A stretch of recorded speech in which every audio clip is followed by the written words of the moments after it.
నమస్తే, నేను సిరి. నిన్న వల్లభనేని వంశీ గారిని జగన్మోహన్ రెడ్డి గారు ములాఖాత్లో కలిసింది మనకు తెలిసిందే. అయితే అక్కడ మీడియా ముందు కొన్ని వ్యాఖ్యలు చేశారు. అవేంటంటే వల్లభనేని వంశీ గారు చాలా అందంగా ఉంటారంట, స్మార్ట్ గా ఉంటారంట, దాంతోపాటు కొడాలి నాని గారు కూడా చాలా అందంగా ఉంటారట. అసలు అక్కడ వెళ్ళిన పరిస్థితులు ఏంటి, అక్కడ మాట్లాడిసిన మాటలేంటి, అవన్నీ మర్చిపోయి ఈ అందాల గురించి అదేదో అందాల పోటీ అయినట్టు వీళ్ళు స్మార్ట్గా ఉంటారు, వాళ్ళు స్మార్ట్గా ఉంటారు అని మాట్లాడడం జరిగింది. ఇంతకీ అసలు ఎందుకు ఇలాంటి మాటలు మాట్లాడుతున్నారు, ఏంటి జగన్మోహన్ రెడ్డి గారు స్థాయి కిందికి పడిపోయిందా అనిపిస్తుంది ఈ మాటలతోని.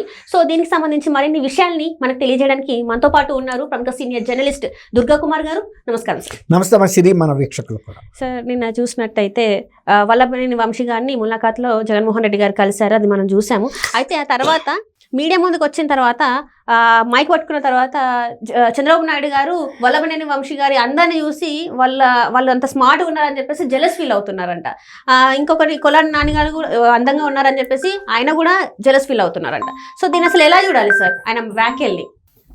మీరు అన్నట్టు నిన్న ఒక మాజీ ముఖ్యమంత్రి 5 సంవత్సరాలు ఆంధ్రప్రదేశ్కి ముఖ్యమంత్రిగా చేసిన వ్యక్తి మాట్లాడిన మాటలు మీరు అన్నదే కాకుండా అనేక అంశాలు, ఆయన స్పృశించిన అంశాలన్నీ కూడా ముఖ్యమంత్రి స్థాయికి తగదనేది వైఎస్ఆర్సీపీ నాయకులు, కార్యకర్తలు కూడా ఫీల్ అవుతున్నారు. తర్వాత ఈ సందర్భంలో షర్మిల గారు మొన్న ఈ మధ్య అతను రాష్ట్ర పరిపాలనకి పనికొచ్చే వ్యక్తి కాదు, అతనికి ఆ స్థాయి లేదు అని 5 సంవత్సరాల పరిపాలన ముగించిన తర్వాత కూడా ఇప్పుడు ఆమె చెప్పింది. తర్వాత వాసిరెడ్డి పద్మ గారు అసలు ఆయన ఒక రాష్ట్ర ముఖ్యమంత్రిగా ఉండాల్సిన వ్యక్తి కాదని, మరి గతంలో ఇప్పుడు కూడా ఒక సీరియస్ అంశం మీద ఒక ముఖ్యమంత్రి వెళ్ళి ఇలాంటి రాజ్యాంగ వ్యతిరేకమైన వ్యాఖ్యలు కూడా చేశాడు.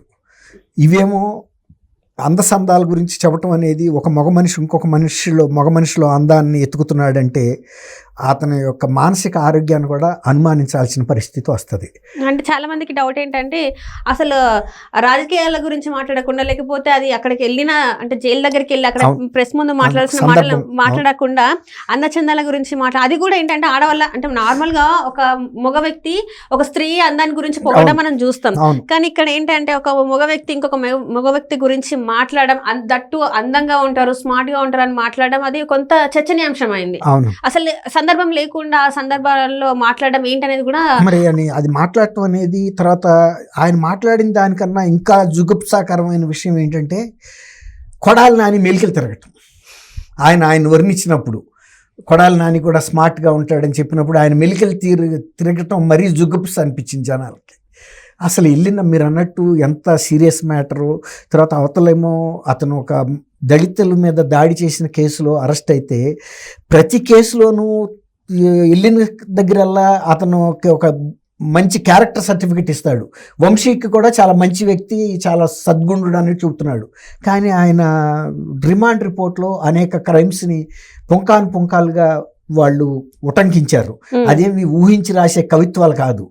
అలాంటివి గనక చేస్తే వాళ్ళ మీద పోలీస్ అధికారుల మీద కేసు వేసే సందర్భం కూడా ఉంటుంది. నిన్న మీరు అన్నట్టు తర్వాత పోలీస్ అధికారులను కూడా వంశీ గారి భార్య ఒక మహిళ పక్కన ఉన్నప్పుడు, అంత పెద్ద మహిళ, ఆమె మరీ చిన్న ఆమె కూడా ఏం కాదు, దాదాపు 50 సంవత్సరాలు ఉంటాయి ఆమెకి. అలాంటి మహిళని పక్కన పెట్టుకుని చాలా అసందర్భ మాటలు, ఏం పీకుతాడు పోలీసులు, ఏం పీకుతారు, తర్వాత పోలీసుల్ని బట్టలు ఇప్పిస్తాను అనే మాటలు మాట్లాడాడు. అంతకుముందు స్కూల్ పిల్లల దగ్గరికి వెళ్ళి కూడా ఏం పీకుతారని జుట్టు చూపించి మాట్లాడాడు. ఇప్పుడు ఇంకా అన్నిటినీ మించిపోయాడు. నిన్న మాట్లాడిన మాటలు వైఎస్ఆర్సీపీ పార్టీ వాళ్ళు ఏమనుకున్నారంటే ఈ అవకాశాన్ని ఉపయోగించుకుని పార్టీ ప్రతిష్టని, ఆయన ప్రతిష్టని పెంచుకుంటాడు, మనకి తలెత్తుకుని ఒక అవకాశం ఎంత కొద్దిగా అన్న అవకాశాన్ని ఉపయోగించుకుంటాడు అనుకుంటే పక్కన ఉన్న పేరు నాని కూడా తల అలాడేసిన పరిస్థితి. ఇక కొడాలి నాని ఇతరులు కూడా ఎవరైనా కూడా ఆయన పక్కన ఉన్న వ్యక్తులు చాలా ఊహించారు. ఇంకోటి ఏంటంటే నిన్న సాయంత్రం 7 గంటలకల్లా తెలుగుదేశం బ్లాస్ట్ అయ్యే న్యూస్ని బయటకు వదులుతామని వైఎస్ఆర్ సోషల్ మీడియా బిల్డప్ ఇచ్చింది. ప్రజలందరూ కూడా ఎంతో, ముఖ్యంగా పార్టీ క్యాడర్ కూడా ఎదురు చూసింది. ఏమి వాళ్ళు బ్లాస్ట్ది రిలీజ్ చేయలేదు, కానీ తెలుగుదేశం వాళ్ళు రిలీజ్ చేశారు ఆ వీడియో. సత్యవర్ధన్ ఇతను వంశీ ఒకే లిఫ్ట్లో వాళ్ళ రెసిడెన్స్ ఏదైతే అది ఉంది కదా మై హోమ్ భుజాలో వెళ్తున్నారు లిఫ్ట్లో. ఖచ్చితంగా 11వ తారీఖున అక్కడ కోర్టులో ప్రొడ్యూస్ చేశారు. తెల్లారి మళ్ళీ 11వ తారీఖు 9:52 వాళ్ళ ఇంటికి వెళ్తున్నారు. అతను సత్యవర్ధన్కి కూడా మై హోమ్ భూజాల అపార్ట్మెంట్ ఉందా, అతనితో కలిసి ఆ ఫ్లోర్లోకి వెళ్ళటానికి అదంతా బాగా రిచ్ పీపుల్ ఉండేది. సత్యవర్ధన్ ఇక్కడ ఒక డెలివరీ బాయ్గా పనిచేస్తున్నాడు. డెలివరీ బాయ్గా పనిచేస్తున్న విషయం తెలుసుకుని అతన్ని వెంటాడి అతన్ని కిడ్నాప్ చేసి అతన్ని ప్రలోభ పెట్టో భయపెట్టో రకరకాల ఇది చేసి తీసుకెళ్ళి బలవంతంగా ఇది ఇప్పించారు, అతనితో వాంగ్మూలం ఇప్పించారు SC ST కేసులు విచారించే కోర్టులో. అది వాళ్ళ తల్లితో ఆటోలో వచ్చాడని చెప్పారు. కానీ అక్కడ వంశీకి సంబంధించిన వ్యక్తులు కారులో వచ్చినట్టు అక్కడ ప్రూఫ్ CC కెమెరాల్లో రికార్డ్ అయింది. తర్వాత అతను కోర్టులో ఎంటర్ అవుతున్నప్పుడు కూడా వంశీకి సంబంధించిన వ్యక్తులు అక్కడ ఉన్నారు. మళ్ళీ ఏమన్నా అతను మళ్ళీ మాట మారుస్తాడా అని.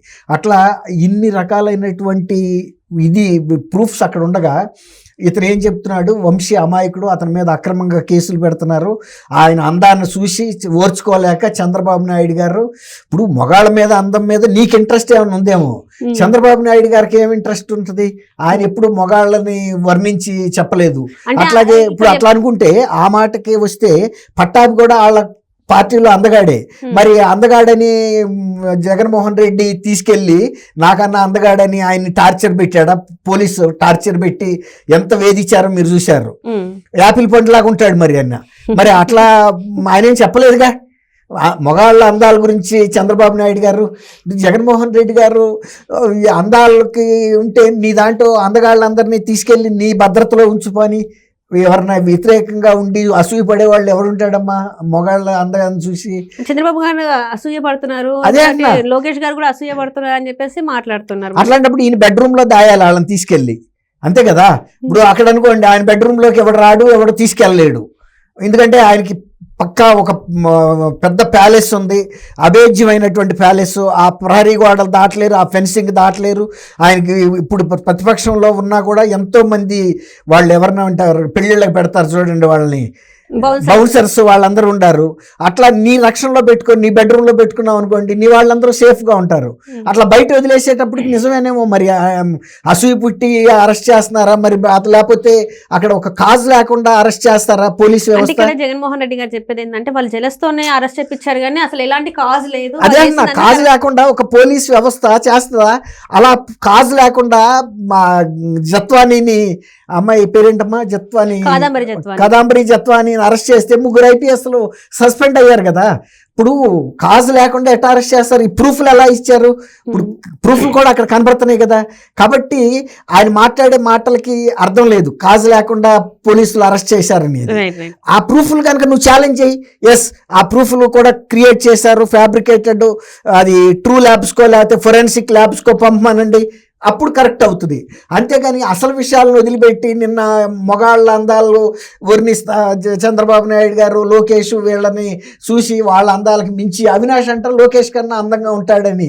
అదేదో ఏంటంటే మిస్టర్ ఇండియా పోటీలకు వెళ్తే అందాన్ని అభివర్ణిస్తారు కదా సార్, సో అలాంటిది అయిపోయింది కానీ అక్కడ సీరియస్నెస్ లేకుండా అయిపోయింది. మోడలింగ్ కి ఉంటది కదా. అవును, అట్లాంటి పంపండి పని. మా వైఎస్ఆర్సీపీలో అందగాళ్ళకి మిస్టర్ ఇండియా 2025 వచ్చింది, 2026 వచ్చింది అని చెప్పుకోవచ్చు. పలానా ఛాంపియన్షిప్ ఉంటది కదమ్మా, అట్లాంటివి పంపొచ్చు. మిస్టర్ ఏషియాలో అనో లేకపోతే పంపొచ్చు, మిస్టర్ యూనివర్స్ జరుగుతాయి. మీ అందాలు ఉంటే అక్కడ చెప్పు, అంతేగాని నువ్వు వర్ణించినవేంటి వాళ్ళ అందాల గురించి.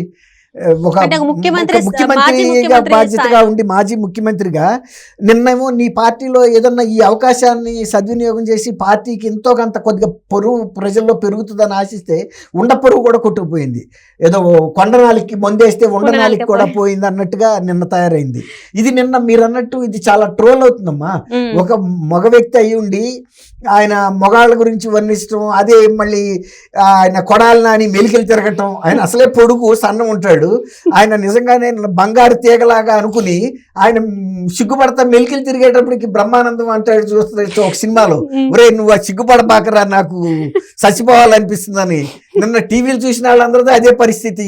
ఆయన వర్ణించడం, ఈయన మెలికలు తిరగటం చూసిన వాళ్ళకి ఇది ఒక ఫార్స్ కింద ఉంది. నిన్న వంశీ అరెస్ట్కి ఈయన పరామర్శించడానికి వెళ్ళినట్టుగా లేదు. అది ఒక బ్రహ్మానందం అని ఒక సినిమా మొన్న మధ్యన వచ్చింది, ఇది బ్రహ్మానందానికి రిప్లికా లాగా ఉంది జగన్మోహన్ రెడ్డి గారి ప్రవర్తన. Thank you so much. Thank you అమ్మ సిరి. మన వీక్షకులు కూడా నమస్కారం.